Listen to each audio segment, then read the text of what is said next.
Welcome, it's California Edition. I'm Brad Pomerance coming to you from the state capital, Sacramento, California. We are joined by Lorena Gonzalez. She is a member of the California State Assembly, was recently named chair of the Select Committee on Women in the Workplace. Congratulations. Thank you. And if I may speak about women in the workplace in the State Assembly, we have two women at the top of that workplace. Right. Democratic Speaker Toni Atkins from San Diego, Republican Minority Leader Connie Conway. Those women in the workplace doing pretty well. It's amazing. First time in history that both sides of the House Right. are being led by women, and I think that that's a great thing for California. And what does it mean for the body? I mean, look, we're all human beings, but does it change the tone and tenor? It might, and I think that it's power and symbols as well. Let's be honest. We don't have the representation we necessarily need in Sacramento, although we're obviously 50% of the population. We're about 26% of the legislative body. And so we have a lot of work to do as far as electing women, having women serve in elected office. But when you can still say, that's all right, our leaders are women, and that's an important feature too. Another milestone, and it shocked me when I learned this, first San Diegan to be speaker. Yeah. That is really surprising. I mean, San Diego, second largest city in the state. I mean, it's pretty amazing. A lot of people think that the state ends at LA, and Right. so we have to constantly remind Right. folks. But we've had a governor, we've had Right, Pete Wilson, of President Pro course, Tem, right. and now Right.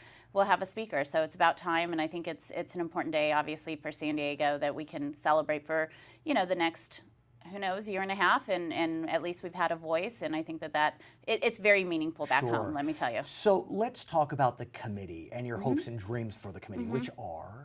Well, it's addressing issues that, quite frankly, have been ignored. A lot of the issues, of course, pay equity is really a federal issue, but there's a lot we can do in the state. And if we look at how the state has attacked issues to deal with immigrants, for example, even though it's a federal issue, we've made tremendous gains. And I think if we look at some of the workplace inequities in our state, if we look at the barriers to employment for women, look at things like childcare, we look at the ways that we can help women who are currently in the workforce, like sick days perhaps. Right, and we'll talk about that. I want to go there So there's for a sure. lot of different issues that affect not only pay equity, but challenges, education, things that allow women to be at basically the same level as men in the workplace. You have a bill that deals with mothers.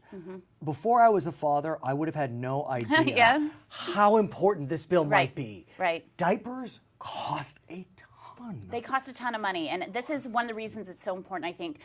Fathers, some fathers are the ones that go pay for it, Right. but moms really know Right. how expensive diapers are. And I was shocked to find out this summer, I was reading an article, and shocked to find out that women who are on food stamps and on WIC have there's no funding source for diapers. And of course, any of us who've had small children understand the cost of that. And so because WIC and food stamps are both nutrition programs, there's not an allotment. And a lot of people feel like, oh, it seems like that would be Right, would included, fit. especially WIC. So we started looking at it, and even the CalWorks program. Now, let's talk a little bit about what not having enough diapers means. Yeah. It's tough on the baby, obviously, increase in diaper rash and health issues, because you have moms who can only afford to change their baby maybe 2 or 3 times a day rather than the 10 to 12 that child might need. It's hard on the parent and the moms in particular, because babies cry when they need a change of diapers, right? So we're starting to see mental health problems with these moms. But it's also a barrier for a mom to get back into the workforce or to get an education, because most childcare facilities will not accept the child into the program unless you have an adequate supply of diapers. I want to talk more about what you're looking to do on this very issue when we come back, because you do have a specific plan. Right. And it's one that I'm sure is getting a lot of discussion. For our viewers on HLN, I want to thank you so much for joining us. For our other viewers, we'll be right back with Assemblywoman Lorena Gonzalez. So, Assemblywoman, what is your plan to help these mothers and fathers, presumably, for the cost of diapers? Well, what we're looking at this year, and we realize it's going to be a multi-year attempt to really bring some attention to this issue and then to find out a solution. What we're looking at is getting a special allotment within the CalWorks program. So women who have young children, 0 to 3, who are trying to re-enter the workforce, who need to put their children in childcare, could get up to $80 additional allotment per month for diapers. From where would that money come? Well, some of it comes, right. yes, some from the federal government, obviously from the state. Wait, it would but have to come from the state coffers as well. You could get federal funding? Well, though? no, we'd have to use some that were allocated for other I see. things. There's quite not frankly. new money. There's not new money, and so that's the challenge, and it is a very expensive prospect. But we wanted to run this bill not only to talk about it in the sense of what government can provide, but to really raise it as an issue. People know about canned food drives. They know, that they at Christmas, they give toys and they donate things to social service agencies. And we've started to say, hey, let's talk about diapers a little bit, because there is a huge need. When you talk to the food bank, when you talk to the operators on 211 who take these phone calls, they said diapers are the #1 request, and they get rid of them immediately, obviously, because the need is so high. So let's start talking about this as a societal issue that kind of affects everybody. It's a health issue. It's so interesting. Before the interview, I said to you, maybe we should go back to cloth.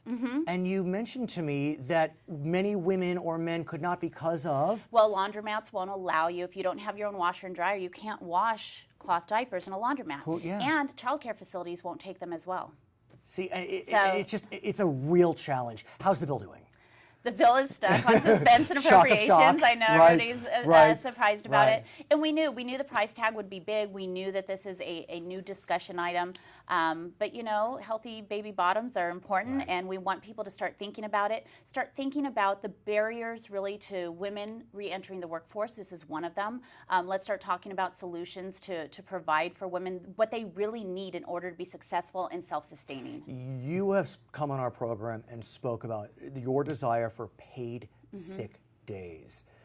Now, most employers, I think, have some paid sick leave program, but not all. No. In fact, most people who have worked, in fact, in a salaried position believe that, but it's the hourly and especially low-wage workers who don't. So there's 5 to 6 million Californians who don't have the opportunity to earn even an hour of paid time off. Right, because with salaried, you often earn those sick days. Yeah, you earn sick days or paid time off or vacation days that you could take. But if you're working in a fast food restaurant, or if you're working at a normal restaurant or retail establishment, honestly, if you have to take a day off for being sick, sometimes you could lose your job or you lose hours, but you always lose your pay. You don't get paid, of course, for those hours. So you have to make a decision. Do I go to work sick and maybe infect other people? Good point. Or do I lose the money that I need to pay the rent? Would this apply to 1099 workers as well, or W-2? I mean, do you need to be a full-time worker per se? Not a full-time worker. 1099 are independent contractors, so there's no hourly aspect to that. I understand. Part-time hourly workers it will apply to, and that's really important because we don't want to incentivize people going part-time. So we said, they have to earn it at the same rate, so they have to work 30 hours to earn an hour of paid time off, but in the part-time aspect, it would take them longer, but they could still earn some time off. So your goal, 3 sick days per year, paid. What are your friends in the chamber saying? Well, they've been opposed. They've been opposed, okay. Quite frankly, I just met with my folks from San Diego, the San Diego Chamber. Now, they're not taking a position, my local chamber, because... That says a lot. Well, San Diego, like so many areas, are facing some local initiatives. So San Francisco has... paid sick days now, and they have 7 to 9 days. Wow. Oakland is pushing them, San Jose is pushing them, San Diego and Los Angeles. Will this preempt? So it won't. A local municipality or county could still do their own ordinance, but what the San Diego folks said to me is, what they're seeing locally, this is very fair. 3 days is not something a lot of people want to argue with. So where does this go? I'm sure I've spoken with some of your Republican friends, and they're a little wary. I'm sure they are. I feel very confident that this is an issue that's been brought up nationally. People are starting to understand the need for it. Other states have this, do you know? Only Connecticut. And there's about 8 different cities throughout the United States, including Washington, D.C., and New York, and of course San Francisco. But this is something that the president has talked about. We were very lucky when Speaker Toni Atkins was sworn in. She talked about the fact that her parents never had paid sick days. It's an issue that's been brought up, and people are a little aware. And it's not only the worker themselves, but if you're a parent, especially a single parent, and your child is sick, you need the sick days to take care of a sick child or to take them. It's really tricky. It's tricky. It's okay, Lorena Gonzalez, I want to thank you so much for joining us. You're coming up on your 1-year anniversary in the Assembly. Congrats on that. My name is Brad Pomerance. Thanks for watching California Edition from Sacramento, California.